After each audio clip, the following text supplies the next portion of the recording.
નમસ્કાર, આપ જોઈ રહ્યા છો યુનિટી લાઈવ ન્યૂઝ અને હું છું તમારી સાથે આપનો અનિસ્કાન બલુચી। નર્મદા જિલ્લાના ડેડિયાપાડામાં આજે રાજકીય માહોલ ગરમાયો છે। ખોખરા ઉમર ક્રિકેટ ગ્રાઉન્ડ ખાતે આદિવાસી ગૌરવ અભિવાદન સમારોહમાં ભાજપે વિપક્ષના ગઢમાં મોટું ગાબડું પાડ્યું છે।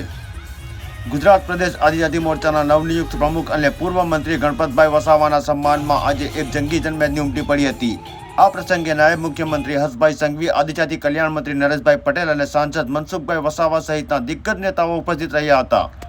સૌથી મોટા સમાચાર એ છે કે આ કાર્યક્રમમાં આમ આદમી પાર્ટીના નાદોદના ઉમેદવાર પ્રફુલ્લ વસાવા અને કોંગ્રેસના રાજ વસાવાએ ભાજપનો કેસરીયો ખેસ ધારણ કર્યો છે।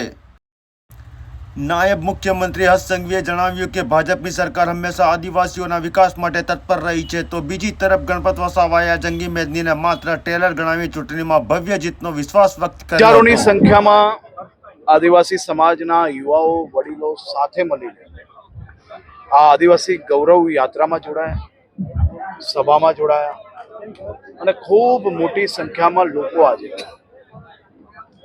આપના પાપથી છૂટીને ખરેખર આદિવાસી સમાજની સેવા માટે ભારતીય જનતા પાર્ટીમાં જોડાયા છે। ખૂબ મોટી સંખ્યામાં લોકો કોંગ્રેસ છોડીને બી આજે ભારતીય જનતા પાર્ટીમાં જોડાયા છે। આ સૌ યુવાનો જે સમાજ માટે કાર્ય કરવા માંગે છે, સમાજ માટેની સેવા કરવા માંગે છે, સમાજને મુખ્ય ધારામાં